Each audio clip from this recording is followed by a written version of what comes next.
This is for you, Amos, in a sense. Given the guerrilla methods used to get the story to film, what miracles occurred to create such a passionate story? And did you both feel that there was a destiny to creating this film? I think that in terms of Gorilla, we we really started more with, I think, the developing the passion first. When the project came to me, the short came to me, which is in essence the same 6 minutes or so in the film when she goes into the pawn shop. Okay. It's the same. And that's what came to me. And that's why I agreed to read a script from Deborah. And the relationship from there, I loved her writing.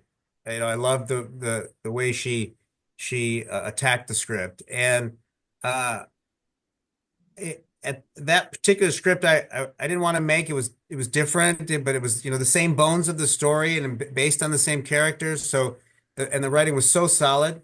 Decided to meet with Deborah, and right there in that meeting with her and Robert, uh, we talked about it. We talked about what we wanted and ideas to change, and we essentially agreed to develop this over the next year or so. And in that process, the passion just grew Right. because in doing the project, it just kept getting better and better. And we were both so committed to a level of quality that that just not only in the script in the writing itself, but just the process. Yeah. And you'd never know Deborah was writing her first feature because it was A plus process, and it was excellent. Very And good. so the passion was stuck, and so that's carried all the way from getting it shot, getting it in the can to marketing, everything. We just continue to keep that same level of excellence. That's so great. Deborah, you have anything to add to that?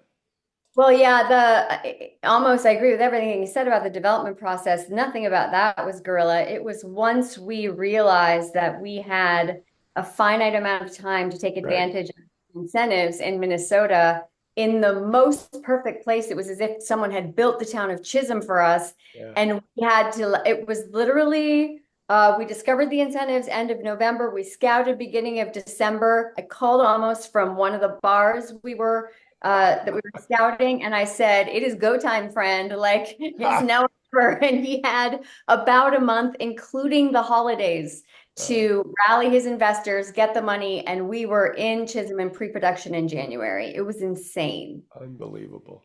Yeah, and then we shot 92 pages in 15 days. Wow.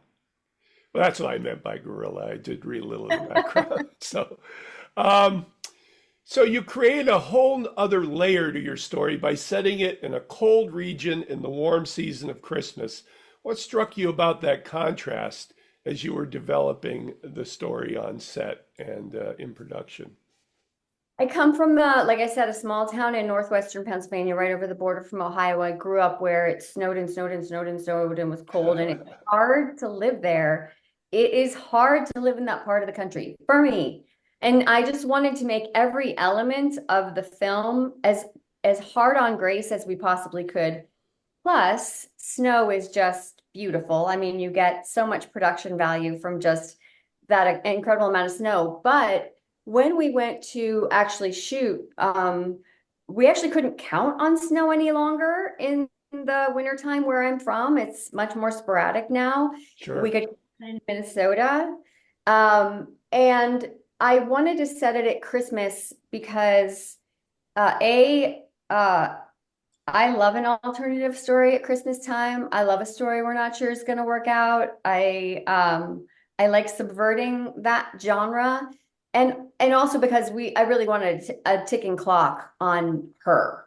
Having a 5-year-old who's got with Christmas around the corner, and there's something about being poor at Christmas time that goes so against all the stories we tell about happy, warm homes full of food and presents. And Yeah. the story of Grace's story, while I think and hope it has a lot of, it has its moments of unexpected humor and lightness, her story is the story of so many Americans, and it is not a Christmas story we see on screen very often, I think. Yeah.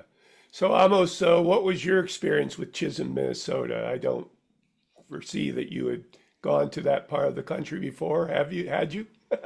Well, I honestly I have. I've gone to Minnesota, I should say, Minneapolis, and I'm from Michigan. Okay.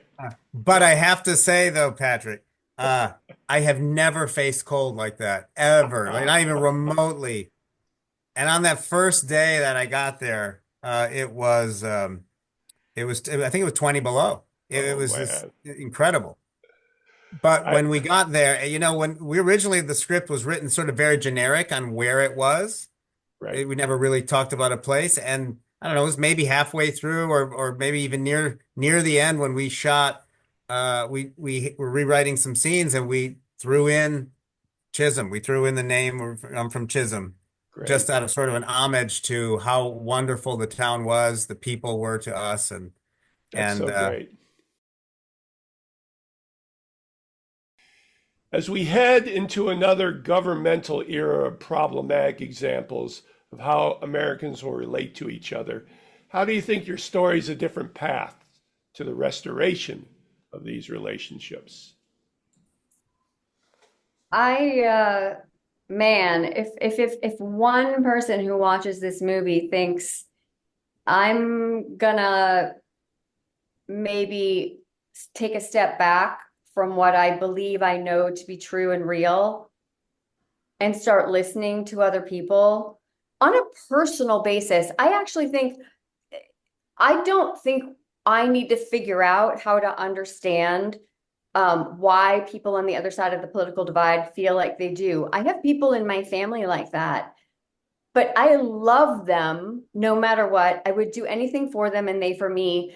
And so to me, it's like, how else can we connect on a personal level? I'm checking in with my community. I don't think that we have to agree on who should be president in order to be kind to each other. Mhm. And if we could just come back. I don't know if this ever existed in this country. I haven't been Right. here. I've been on the planet, the entire time. But if we could find our way to putting that to the side, and I know for some people that might sound impossible because their utter existence feels challenged by Yeah. some of these things. Mhm. Um, I think if we could just decide to be neighbors again, that might be a start. Right. Um, I don't pretend to know, but that's if they see in Grace and Hassan something, a kernel of which they could carry into their own lives, that would make me so happy. Amos, do you have anything to add to that? I concur, and I think that the story alone, uh, and Christmas serving almost as a microcosm of all of us in here in America. There's no escaping Christmas time here, nor should anyone have to. And that microcosm of what they're going through and trying to survive together as you experience that, I feel it's such a unique story in that way that anyone from any walk of life, of any political affiliation, can relate to deeply emotionally, and so connection can be made, and that's the goal. This is Patrick McDonald for HollywoodChicago.com. Copyright 2025.